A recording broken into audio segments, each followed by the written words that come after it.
Hello everybody and welcome back to Gunpoint. This is probably the final chapter that I'm going to do in the quirky themed runs of the game. Not sure that I'll do a kill everybody run. This is, I was going to call it a speed run to begin with, but in fact I'm going to be a little bit more humble in how I think of how I'm going to approach this game and call this an all lightning run. Basically, there are a number of different ratings you can get for speed in all the levels, and I am always going to get lightning, which is the fastest. I think that's just supposed to be the dev went through the game and played it and was going what he considered to be fast, and so that speed is called lightning, and anything below it gets you lightning. Obviously, the speedrunning community is fairly intense about what constitutes a speed run, and so all I'm going to guarantee is that I'll get lightnings on all the levels, and I'll handle the menu navigation fairly quickly. I even did the 2 intro missions you just saw there, which I just feel like for completion's sake that's nice. I won't be getting any laptops, and I won't be having any other Gaiuses put upon me, so I will be knocking out and killing people and just making a lot of commotion and doing all kinds of things. Okay, so these first levels here, which I'm almost through the first one, are actually some of the hardest to get lightnings on, and that's because there's not a whole lot of tricks that you have this early on. In fact, in the early levels, all you can really do is just basically jump everywhere and take the most direct route, so don't care about plate glass or anything. Obviously, knocking out guards is kind of the way to go. This is the first tricky little jump here, because this guy can shoot you if you don't time that jump exactly correctly. You want to be a fully charged bullfrog leap, and you want to be leaping basically right as he is opening the door with this little touchpad there.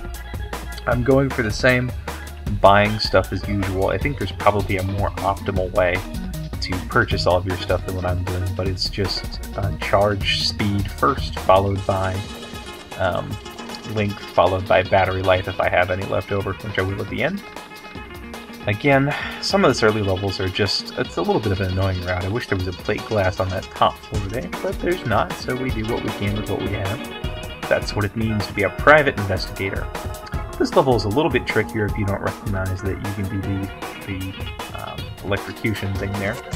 Probably wasted a little time. I should have had the initial switch activate both the light socket and that door on the outside, and obviously I lost a little bit of time. In fact, I was almost sure I wasn't going to get lightning, which is why I switched to the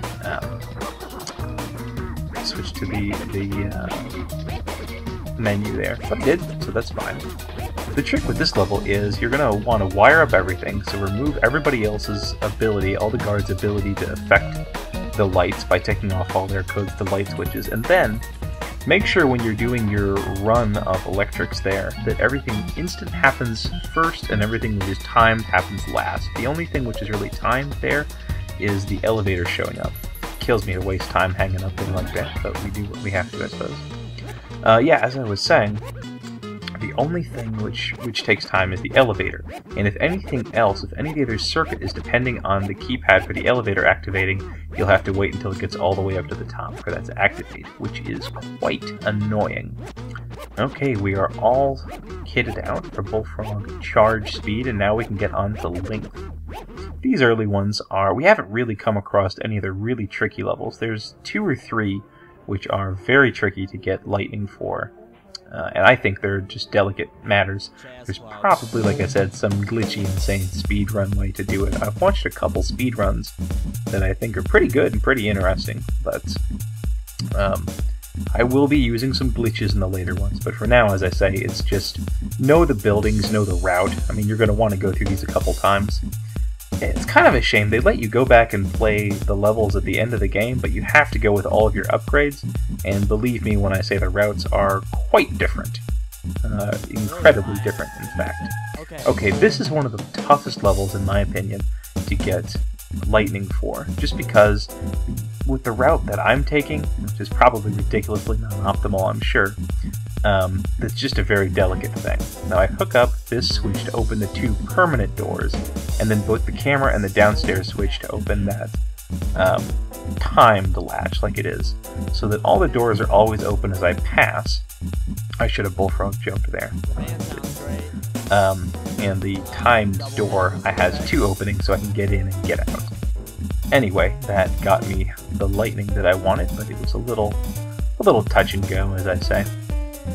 So we are actually probably about a third way done already. This is one of the most fun levels, although it can sometimes take a couple tries to get exactly right.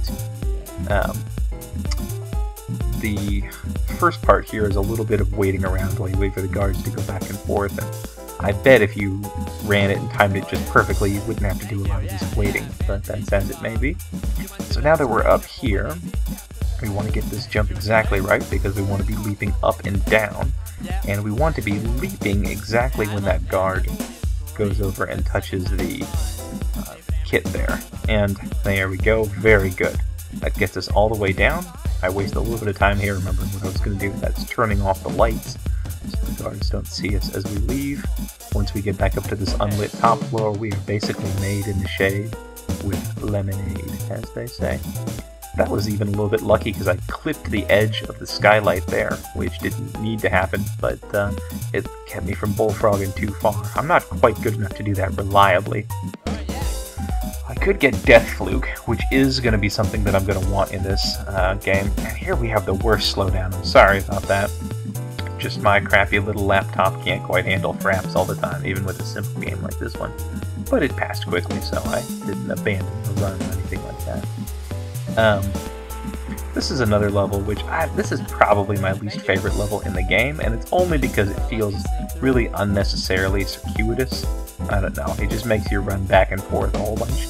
This level helps you get, if you're doing a speed run or a lightning run, the low jump to get under those low door frames. That's necessary because just walking all the time really slows you down, especially now that we've got a decently charged bullfrog and the charge link too. Now this part here is really weird. You have to break 2 of those plate glass windows and then separately crash through and break the 3rd. If you do it in that order, and as far as I can tell in no other order, then that enforcer down below is going to think that something happened on the floor above and runs up to check.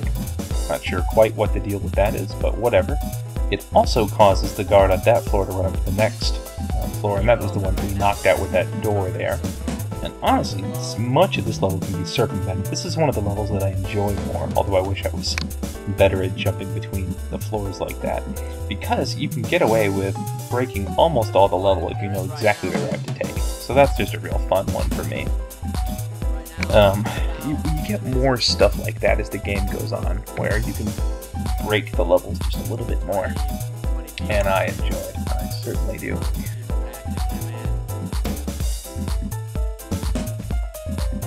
Now, this is a level where the Hushcracker, I think this is intended. In fact, it almost has to be because the design is so perfect. That might be our first kill there, sorry guy.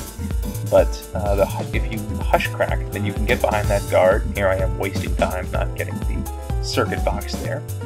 You can get that green and turn off the lights for him. Now, he wants to go over and investigate the light switch, and so he does that. We turn off his ability to do so, but he opens the door that leads us to the prototype, and boom, scot-free. Just like before, you really circumvent most of the level that way. We had to kill the guard there, or at least incapacitate him, because he would have turned around when we were using the elevator, and that would have wrecked most of our plans. Okay, so in this level, again, there's a little bit of a shortcut that we can take. And this is because we bought that Death Fluke. That is very important for this level. See, we just leave the elevator. We leap immediately. Sometimes he gets a shot off on us, and sometimes he doesn't. If you have the Death Fluke, that just makes it much less likely that you'll have to redo that certain section a whole bunch of times, and that can be a big time sink. Shortest mission of the game right there. Thanks, Fritz. Kind of a jerk, but whatever. There's some levels I think you can really just breeze through with the resolver. I don't actually use it until the last level, but that's just my preference. A lot of this quick fancy jumping is good. I really thought I was going to knock out that guard there. Then I briefly contemplated taking the escalator, or the elevator rather, but that didn't happen. You can jump and pound them if you've got a quick charge just a little faster than they can draw and shoot, and that is important. in a lightning run. So this is another one of those ones which is not particularly conducive. Fortunately, the lightning that they give you takes a little while to get, but as you can see, that I don't quite do this ideally. It takes me a little bit of fiddling around before I figure out exactly what it is that I want to do there. In fact, that's not quite what I want to do. I want to bring it up to the next level, and then bring it down, and then activate the sound. Now this time, instead of activating that door, I activate the one up here. And that's so I can take these stairs back up. This guard is already knocked out. I don't want that shutting in my face with the motion detector. I wish there was a plate glass window over here, but that's just sort of a common complaint of mine. And this is terrible. I'm just wasting a whole bunch of time. So it just goes to show you how much of the level you're circumventing. I like to give the little dialogue choices that take me along the same narrative pathway that I had before. What with getting on Mayfield's good side and everything like that. This can be another kind of tough level. In fact, things get kind of wacky here, and I'm not entirely sure why they happen. He went upstairs when I went downstairs, and so that gives me the freedom to get the blue circuit breaker there. Yeah, I'm not quite sure what the deal is. But that gives me access to the only part of the level I actually need, which is the red and blue circuit boxes. Here I am, in my proud tradition of wasting time. Just stairs down, stairs up. Expert I am not.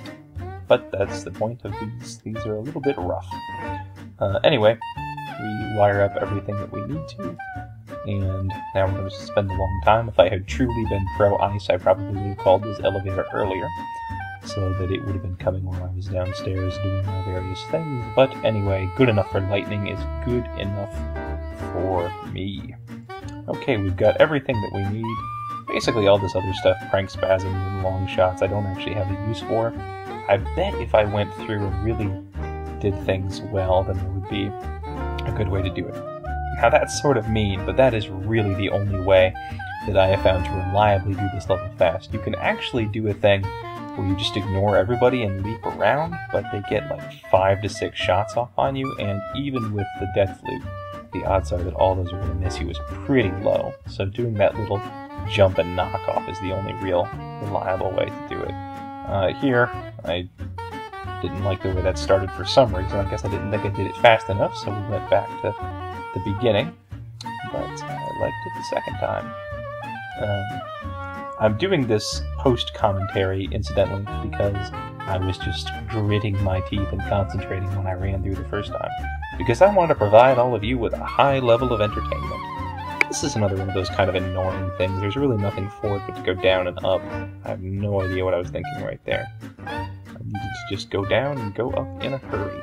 It takes you just about as long to analyze one of the computers to hack them as it does for those trapdoors to close, which is a bit annoying. I don't think there's any way around that.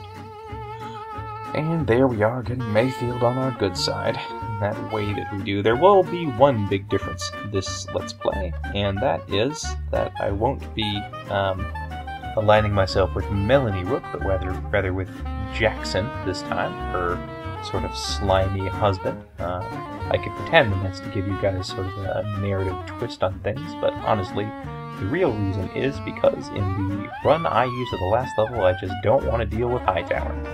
He is certainly handleable in my run. I would want to do the thing where I leap up to the top and avoid him, but that is just not reliable enough. I don't know, it just is buggy for me, I think. Or I'm not delicate enough to do it, but sometimes I'm pretty clearly out of his grasp, it seems. And he still gets me.